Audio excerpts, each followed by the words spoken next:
नमस्कार देवियों और सज्जनों, व्यालोक वाणी में आप सभी का स्वागत है। एक युद्ध जिसने लगभग 2 महीने तक पूरी दुनिया को पामाल किया, एक युद्ध जिसकी वजह से पूरी दुनिया की अर्थव्यवस्था में उथल पुथल मच गई, एक युद्ध जिसने हजारों मील दूर स्थित इस देश भारतवर्ष को बहुत प्रभावित किया, यहाँ की राजनीति को बहुत प्रभावित किया। मैं बात कर रहा हूँ ईरान अमेरिका युद्ध की। ईरान, अमेरिका और इजराइल, इन तीनों के बीच युद्ध क्या हुआ और समझौता क्या हुआ, कितनी बार में समझौता हुआ। एक बार फिर सुनने में आ रहा है कि डोनाल्ड ट्रंप ने सीज फायर कर दिया है और 14 सूत्री समझौता हुआ है। हालांकि मुझे तो समझ में नहीं आया कि ये समझौता क्या हुआ है, इसलिए हमने एक विशेषज्ञ को बुलाया है। हमारे साथ हैं डॉक्टर अमित सिंह, आप इनसे सुपरिचित हैं। डॉक्टर अमित जेएनयू में पढ़ाते हैं, अंतरराष्ट्रीय संबंधों के विशेषज्ञ हैं। डॉक्टर अमित, आपका बहुत बहुत स्वागत है। धन्यवाद व्यालोक जी। सीधे मुद्दे पर चलते हैं, आखिर ये हुआ क्या? 14 सूत्री समझौता है जिसमें मान लीजिए 2 ही पॉइंट अगर मैं उठाऊं तो अमेरिका कह रहा है कि हॉर्मुज की नाकेबंदी खत्म कर दी जाएगी, उसकी सेना कह रही है कि घुसो मत वरना मार देंगे, और हॉर्मुज की नाकेबंदी थी नहीं। ईरान को 300 अरब डॉलर दे दिया, 300 करोड़ डॉलर, और ईरान सबसे फायदे में नजर आ रहा है। इसके अलावा राष्ट्रपति ट्रंप ने जो बेइज्जती करवानी थी अमेरिका की वो करवा दी। करीबन 45 IRGC के बड़े नेता जो ईरान के सदर थे उनके साथ इनकी हत्या हुई। इसके बावजूद ईरान डटा रहा। ईरान आज की डेट में एक ऐसा देश बन गया है जिसके कंधे पर मध्य पूर्व के खात्मे का श्रेय रखा जा सकता है। अब मध्य पूर्व का क्या होगा? सवाल बहुतेरे हैं, जवाब कोई सा नहीं है। तो सबसे पहले इन 14 सूत्री समझौते का सारांश और उसके बाद आगे की चर्चा। ओवर टू यू जी। देखिए व्यालोक जी, जहां तक पूरे जो भी समझौता हुआ है, तथा कथित समझौता बोलना ज्यादा उचित होगा, क्योंकि अभी उसके बिल्कुल ओरिजिनल टेक्स्ट बाहर नहीं आए हैं और हम सभी लोग कहीं ना कहीं मीडिया के सूत्रों के माध्यम से या रिपोर्टों के माध्यम से अपना ज्ञान बिखेर रहे हैं।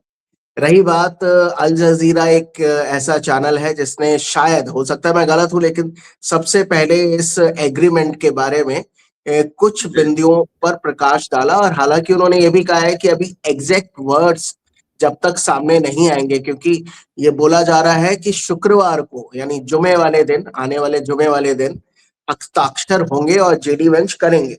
लेकिन यानी जो भी अल जजीरा के माध्यम से या कुछ और न्यूज पोर्टल्स के माध्यम से जो कुछ बातें छन कर सामने आ रही हैं, उसमें मुझे तो यही लगता है कि जो भी टेक्स्ट होगा या उसका कंटेक्स्ट होगा, तो कहीं ना कहीं ईरान को ही फायदा होता हुआ नजर आ रहा है, क्योंकि ईरान की शर्त है कि हर जगह से सेनाओं को वापस बुलाया जाएगा, डी एस्केलेट किया जाएगा, इंक्लूडिंग लेबनान। तो ये उस समझौते की पहली शर्त है। लेकिन इजराइल बोल रहा है कि हमें ये जो भी समझौता यूएस और ईरान के बीच में हो रहा था, हमें पार्टी ही नहीं बनाया गया। तो हम तो हमेशा ही अपनी राष्ट्रीय सुरक्षा के साथ कॉम्प्रोमाइज नहीं करेंगे, और लेबनान में जो हमारे सोल्जर्स डटे हुए हैं वो वहीं पर डटे रहेंगे। बल्कि कल जैसे ही घोषणा हुई कि एक एग्रीमेंट हो गया है और जल्दी ही यानी जुमे वाले दिन साइन हो जाएंगे, तो इजराइल ने एक ड्रोन अटैक किया बेरूत में, लेबनान में, और जिसमें कुछ लोगों के मारे जाने की भी खबर है। और उसके बाद इजराइल के डिफेंस मिनिस्टर बोलता है कि हम अपने राष्ट्रीय अस्मिता के साथ समझौता नहीं करेंगे। दूसरी शर्त ये है कि स्ट्रेट ऑफ हॉर्मुज से कि जो उसका ब्लॉकेड है वो बंद किया जाएगा। ईरान ने बोला है ठीक है बंद करेंगे, लेकिन स्ट्रेट ऑफ हॉर्मुज से गुजरने वाला सारा जो शिपमेंट है वो कहीं ना कहीं ईरान को टैक्स देता हुआ जाएगा, और हमारी परमिशन के बिना वहां से नहीं निकलेगा, अमेरिका यहाँ से अपने कदम पीछे हटाए। ये उसकी दूसरी बात खुलकर सामने आई। और इस पूरे युद्ध में ईरान ने ये स्थापित कर दिया कि स्ट्रेट ऑफ हॉर्मुज का दादा कौन है या सुप्रीम कौन है, जिसके कहने पर उस रास्ते से पत्ता गिरेगा या नहीं गिरेगा ये ईरान तय करेगा। तो इस समझौते में भी इस बात को कहीं ना कहीं बरकरार रखा गया है। तीसरी बात आ रही है कि जो भी 60 दिन का, क्योंकि ये बोला जा रहा है कि एग्रीमेंट पे साइन होंगे, वो इनिशियल एग्रीमेंट है, और 60 दिनों के अंदर इन सारे एग्रीमेंट पर अमली जामा पहनाया जाएगा या एक ब्रॉड कंसेंसस लिया जाएगा। तो उसमें ये भी बोला जा रहा है कि 60 दिन के लिए अमेरिका ने हमारे जितने भी एसेट को फ्रीज किया हुआ है, करीब 24 बिलियन एसेट ईरान का फ्रीज किया हुआ है, उसको रिलीज करेगा। और ईरान को इन 60 दिनों में विश्व के विभिन्न देशों के साथ व्यापार करने की आजादी दी जाएगी कि वो अपना तेल, गैस और बाकी सारा व्यापार कर सकता है, उसकी बात आई है। तो कहीं ना कहीं मुझे ऐसा लगता है कि ये जितने भी चीजें छन कर बाहर आ रही हैं, उसमें ईरान का पलड़ा ज्यादा भारी होता हुआ नजर आ रहा है। और मुझे ऐसा लगता है, जो मुझे पहले भी लग रहा था, कि अमेरिका इस पूरे युद्ध में फंस गया है, क्योंकि उसके जो भी स्ट्रैटेजिक एजेंडा थे, रेजिम चेंज का, ईरान को घुटने पे ला देने का, यहाँ तक कि ये भी इस समझौते के माध्यम से बोला जा रहा है, या अमेरिका ने इंटरव्यू इसलिए किया है कि ईरान अपने परमाणु हथियार नहीं बनाएगा। तो उसको भी लेकर ये जो अभी फ्राइडे को साइन होगा, ये बोला गया है कि इस पे हम चिंता करेंगे, मंथन करेंगे, और 60 दिनों के अंदर अगर कोई ब्रॉड कंसेंसस निकलेगा तो उस पर चर्चा की जाएगी।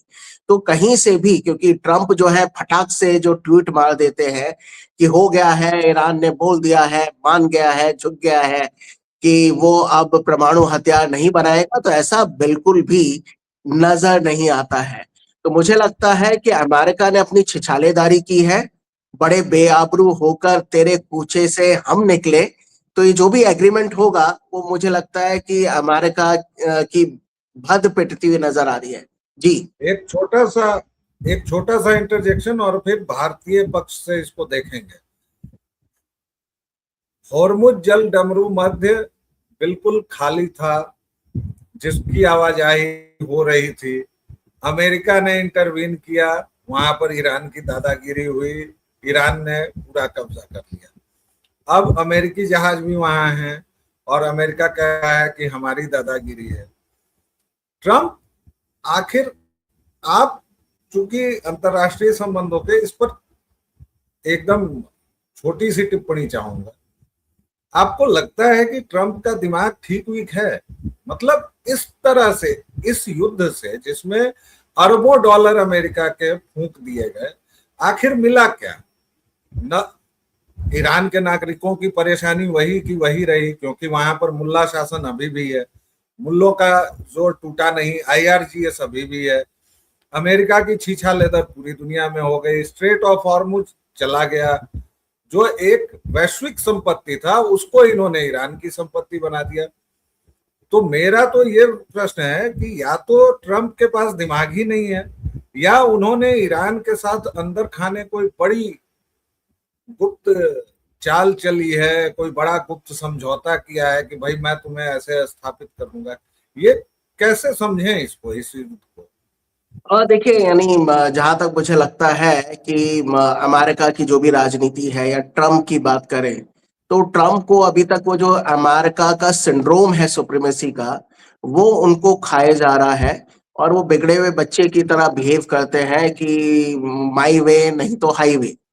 तो प्रॉब्लम वो है, और वही चीज अमेरिका को, या मुख्यतः ट्रम्प की मेंटालिटी है, और उसकी मेंटालिटी की वजह से अमेरिका डूब रहा है। जहां तक रही बात की कोई बड़ी डील सीक्रेटली साइन हो रही है, वैसा भी मुझे नहीं लगता है। क्योंकि आपको क्या लगता है कि यानी अमेरिका की छोड़ दीजिए, फिलहाल ट्रम्प की बात कीजिए, ट्रम्प कोई छोटा सा भी सीक्रेट रख पाते हैं? उनके पेट में कोई बात पचती ही नहीं है, जो मुंह में आता है वो बक देते हैं। तो मुझे नहीं लगता कोई किसी भी तरह की कोई सीक्रेट डील साइन हुई है। रही बात स्ट्रेट ऑफ हॉर्मुज की, तो पहले भी ईरान के माध्यम से ही वहां पे ट्रैफिक संचालित होता हुआ नजर आता था और ईरान उसको कोऑर्डिनेट करता था। जैसा कई बार बोला जाता है कि Indian navy is the net security provider of the Indian ocean, क्योंकि भारतीय हिंद महासागर में भारतीय नौसेना का दबदबा है और उसके माध्यम से उस पूरे पूरे अंतरराष्ट्रीय रूट को, ट्रेड रूट को सुरक्षा प्रदान की जाती है। और इंडिया ने कभी भी अपना वर्चस्व उस तरीके से दिखाया नहीं। वैसा ही स्ट्रेट ऑफ हॉर्मुज में ईरान किया करता था, लेकिन जब आपको कॉर्नर किया जाएगा और आपको परेशान किया जाएगा तो आप असर्ट करेंगे और दिखाएंगे कि हाँ जी ये हमारा एरिया है और हमारी इजाजत के बिना यह पत्ता भी नहीं हिलेगा। तो वो ईरान ने भी किया। तो जी, सीक्रेट डील वगैरह कुछ नहीं है, अमेरिका ने अपनी जी, फजीहत कराई है। और जो मैंने पहले ही बोला कि लौट के बुद्धू घर को आए, या अमेरिका की हालत यह है, ना खुदा मिला ना विसाले सनम, क्योंकि ना इधर के रहे ना उधर के। क्योंकि अमेरिका के जो स्ट्रैटेजिक ऑयल रिजर्व हैं वो 1983 से भी बिल्कुल कम हो गए हैं जितना उनका स्ट्रैटेजिक रिजर्व हुआ करता था। महंगाई चरम पे है, अमेरिका में हाहाकार मची हुई है, अंतरराष्ट्रीय व्यापार बाधित हो रहा है, डॉलर की जो सुप्रीमेसी है उसको भी धक्का लग रहा है। तो उस वजह से कहीं ना कहीं अमेरिका मजबूर है, क्योंकि उनके स्ट्रैटेजिक सपने पूरे नहीं हुए, ना तो रेजिम चेंज हुई, ना ही ईरान अभी तक माना है कि वो न्यूक्लियर हथियार बनाएगा, और ना ही उसने घुटने टेके हैं। तो ईरान को कमजोर माना था, उनको लगा ये हमारे लिए 4 दिन का काम होगा और हम अपना स्ट्रैटेजिक इंटरेस्ट पूरा करेंगे, खुमैनी साहब को मार देंगे और सब पूरा हो जाएगा। लेकिन ऐसा हुआ नहीं। ईरान अपने घरेलू मतभेद को भूलकर ईरान के सारे लोग एकजुट होकर अमेरिका के खिलाफ लग गए हैं। और वही एक वजह है, क्योंकि ईरान के पास हारने के लिए कुछ नहीं है, जीतने के लिए पूरी दुनिया बची हुई है, और तो वही उन्होंने चलिए करके अब जरा दिखाया। क्योंकि तो इसमें चलिए अब ये भी जरा है कि भारत जो की बात करते हैं। मिसाइल की भी बातें हो रही थी, तो ईरान ने भी बोला है कि जो हमारे स्ट्रैटेजिक मिसाइल के प्रोजेक्ट हैं, न्यूक्लियर पे बात करेंगे लेकिन स्ट्रैटेजिक मिसाइल के प्रोजेक्ट को आपको फिलहाल अलग रखना होगा। तो ये जो पूरा का पूरा तथाकथित शांति का मसला है, जो मेरी नजर में अंतरराष्ट्रीय संबंधों में एक टर्मिनोलॉजी है, स्पेशली पीस स्टडीज में, एक होती है पॉजिटिव पीस और एक होती है नेगेटिव पीस। तो पॉजिटिव पीस यानी जिसके दूरगामी परिणाम हो और लंबे समय तक शांति स्थापित रहेगी। लेकिन फिलहाल ये 14 सूत्री समझौता एक 60 दिनों का नेगेटिव पीस है, जो फोर्स पीस है, कि आगे हम चर्चा करेंगे जी। और इसमें भी आपका ठिकाना नहीं कि वो कब उठा के मिसाइल मार दें। जैसे कि अब चलते हैं थोड़ा भारत के पक्ष से। भारतीय प्रधानमंत्री अभी विदेशी दौरे पर थे, फ्रांस वगैरह। लेकिन उसी बीच my friend Narendra, my friend Trump कहने वाले एक दूसरे के, उन्होंने भारत के बारे में उल जलूल बयान भी दे दिए। उसके बाद ओमान की खाड़ी में अमेरिकी सेना ने हमला भी कर दिया उस जहाज पर जिस पर भारतीय नाविक थे। हालांकि दर्शकों, मैं आपको बता दूं एक जानकारी जो मेरे जैसे पत्रकार को, डॉक्टर अमित तो विस्तार से बताएंगे, कि भारतीय सेलर्स पूरे दुनिया में, और ये जो मर्चेंट नेवी का होता है काम उसके जरिए, और मरीन की एक पॉलिसी होती है, मरीन लाइफ जो है या फिर समुद्री दुनिया, उसमें जो कानून हम मान सकते हैं वो ये होता है कि जहाज पर जिस देश का झंडा लगा है उस देश की रिस्पॉन्सिबिलिटी होती है, उस देश का दायित्व होता है। तो ये जो हमारे यहाँ के विपक्षी दल, कुछ अतिरिक्त बुद्धिमान पत्रकार वगैरह मोदी सरकार को इसके लिए घेर रहे हैं, उसमें कोई दम नहीं है, क्योंकि वो 3 अलग अलग देशों के जहाज थे जिस पर भारतीय एज सेलर काम कर रहे थे, नाविक के तौर पर काम कर रहे थे। तो भारत ने जिस तरह अपना विरोध किया, जितना विरोध किया, वो वही कर सकता था। वो अमेरिका पर जाके मिसाइल नहीं दागने लगा, पहली बात। लेकिन इसके बावजूद अमेरिका की ये हरकतें बताती हैं कि वह भारत से भी दूर हो रहा है। कभी पाकिस्तान को फिर जाके अरबों डॉलर दे देना, ऐसे अस्थिर चित्त वाले व्यक्ति से, जो एक देश का राष्ट्राध्यक्ष है, भारत कैसे निपट रहा है और कैसे निपटेगा? क्योंकि प्रधानमंत्री मोदी ने तो चुप्पी साध रखी है, विदेश मंत्री भी कुछ बोल नहीं रहे हैं इस मुद्दे पर, या हाल फिलहाल अगर उन्होंने कुछ बोला हो तो मुझे करेक्ट कर सकते हैं आप जी। और देखिए उसमें मैं यही बोलूंगा, क्योंकि पिछले कुछ समय से अगर अमेरिका की विदेश नीति की बात करें, मैं पहले भी कई बार बोल चुका हूं कि ट्रम्प के नेतृत्व में अमेरिका एक अनसोफिस्टिकेटेड डिप्लोमेसी को चैनलाइज करता है और जिसके नेगेटिव परिणाम ही आते हैं। भारत गंभीरता से सारे मुद्दों को लेता है, और जैसा आपने भी बोला कि वो भारतीय सेलर थे, वो भारत की नाव नहीं थी, नाव का मतलब जहाज नहीं था, उसमें भारत का झंडा नहीं था, लेकिन वो भारतीय मूल के लोग थे जो डिफरेंट डिफरेंट कैपेसिटीज में अलग अलग जहाजों पर सर्व कर रहे थे।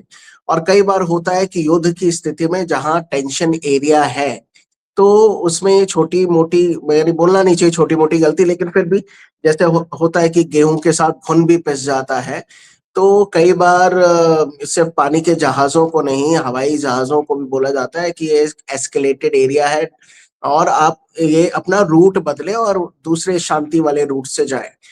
तो लेकिन फिर भी कई बार इस तरह की चूक हो जाती है, और भारत ने भी जिस मंच पर भी अपना स्टैंड रखना था या इसकी भर्त्सना करनी थी, उन्होंने की है।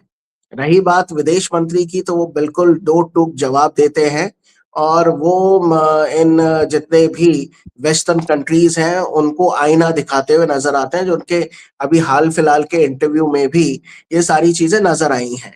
रही बात नरेंद्र मोदी जी की भी, तो भारत की डिप्लोमेसी को लेके वो बहुत सजग है और वो गंभीर है, वो ये जानते हैं कि कब कहाँ कौन सी बात रखनी है, और हमें सरफिरे देशों की तरह रिएक्ट नहीं करना है, हमें अपनी ग्रेविटी बनाकर रखनी है।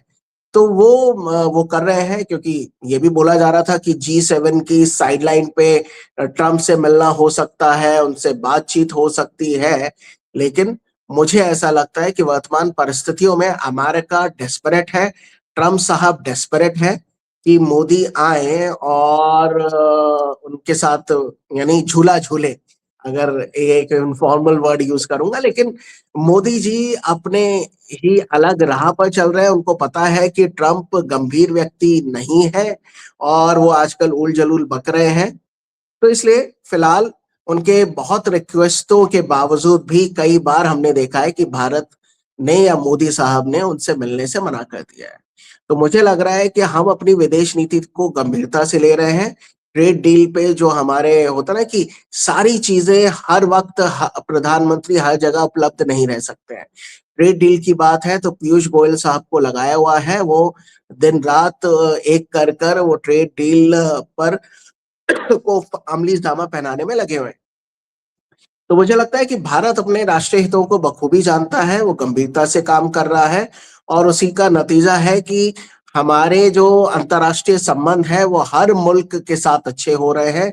और अभी हाल फिलहाल हमने यूरोप के साथ जिस तरह से अपने संबंधों को सुधारा है वो ऐतिहासिक है, और उसी वजह से यूरोप के कई देशों ने मोदी साहब को अपने बिल्कुल उच्चतर सम्मान से सुशोभित किया है, तो जो पूरे भारत का सम्मान है। इसलिए अपोजिशन कुछ भी उलझुल बकता है, या मैं यही बोलूंगा कि मुल्क तो अलग अलग है, लेकिन अमेरिका और भारत में राहुल गांधी को एक अजीब तरीब बीमारी हुई है उलझुल बकने की, और कभी भी बकने की। तो मुझे लगता है कि इनको इग्नोर करना चाहिए और गंभीरता से काम करना चाहिए, जो कि वर्तमान मोदी सरकार कर भी रही है, घरेलू स्तर पर भी और अंतर्राष्ट्रीय स्तर पर भी। एक आखिरी सवाल, भारत की बड़ी आलोचना हो रही है कि वह इस युद्ध से जो स्थितियां हैं उसको संभाल नहीं रहा है, भारत में ही हो रही है, खासतौर से विपक्षी दल और राहुल गांधी या फिर जो विपक्ष के नेता हैं, कुछ पत्रकार हैं, वो सब कह रहे हैं कि देश में हाहाकार मच गया है, डेड इकोनॉमी है, सुनामी आ जाएगी। तो आप अंतरराष्ट्रीय संबंधों के नजरिए से इस आर्थिक प्रश्न को कैसे देखते हैं, और खास तौर से राष्ट्रपति ट्रंप जिस तरह से पहले सैंक्शन लगा चुके हैं, क्या आपको लगता है कि एक बार फिर वो ये दुस्साहस करेंगे या फिर वो ऐसी कोई हरकत करेंगे? देखिए, मैं यही बोलूंगा कि जो भी ये पूरे विश्व में जो युद्ध की परिस्थितियां बनी हुई हैं, उसको हमें आइसोलेशन में देखना नहीं चाहिए, और भारत भी इनसे आइसोलेट करके अपने आप को नहीं देखता है। क्योंकि पिछले 3-4 साल से, चाहे रशिया यूक्रेन युद्ध हो या इसराइल हमास युद्ध हो, और अब पिछले 100 दिनों से जो चल रहा है यूएस ईरान और इसराइल का युद्ध, तो उससे पूरे विश्व की अर्थव्यवस्था प्रभावित हुई है। लेकिन हमें देखना ये चाहिए कि भारत उससे कितना प्रभावित हुआ है। तो इतने सालों में इतने सारे युद्ध को देखने के बाद, इंक्लूडिंग 3 दिन का ऑपरेशन सिंदूर देखने के बावजूद भी भारत की अर्थव्यवस्था पटरी से नहीं उतरी है। और ठीक है, डॉलर महंगा हुआ है, उसकी वजह से पेट्रो प्रोडक्ट बढ़े हैं और महंगाई बढ़ रही है, लेकिन फिर भी भारत की अर्थव्यवस्था अपनी पूरी रफ्तार से जा रही है। और कई सारे जो रिपोर्टें आई हैं उसमें हमारी ग्रोथ इकोनॉमी की बिल्कुल सही दिशा में बढ़ रही है और ग्रोथ रेट अच्छा चल रहा है। तो मुझे लगता है विपक्ष सिर्फ for the sake of opposing Modi government वो सिर्फ अपोज कर रहा है, लेकिन उनके पास कोई क्रक्स नहीं है। तो भारत बिल्कुल सही दिशा में बढ़ रहा है। जितना नुकसान या आर्थिक दिवालियेपन के तौर पर अमेरिका या कई और मुल्कों में हुआ है, हमारे पड़ोसी मुल्कों में हुआ है, भारत पे उसका असर लगभग लगभग शून्य ही मैं बोलूंगा, कि उतना बड़ा असर नहीं है जो कि हमारे पड़ोसी मुल्कों पर या विश्व के अन्य मुल्कों पर है। तो फिलहाल विदेश नीति और हमारी अर्थव्यवस्था, आर्थिक नीति भी बिल्कुल सही राह पर चल रही है और ग्रोथ रेट अच्छा आ रहा है। और उम्मीद है, हम भी ये एक्सपेक्ट कर रहे हैं कि जो 60 दिनों का जो सीज फायर हो, उसमें सीज फायर रहे, ताकि 60 दिनों में जो भी हमारा नुकसान हुआ पिछले 100 दिन में, हम 30 दिन में ही रिकवर कर लेंगे। हमारी अर्थव्यवस्था की उतनी शक्ति है। जी, तो दर्शकों श्रोताओं, अगर आपको हमारी बातचीत काम की लगी हो तो प्लीज इसको शेयर कीजिए, आगे बढ़ाइए, क्योंकि आप जब आगे बढ़ाते हैं तो हमारी आवाज रेजोनेट करती है और भी लोगों तक पहुंचती है। डॉक्टर अमित, आपका बहुत बहुत धन्यवाद। दर्शकों श्रोताओं, अगर आप इस चैनल को सपोर्ट करना चाहते हैं तो क्यूआर कोड और नीचे नंबर भी दिया हुआ है। फिर एक नए विषय और नए आयाम के साथ मिलेंगे, और तब तक के लिए जय जय सिया राम।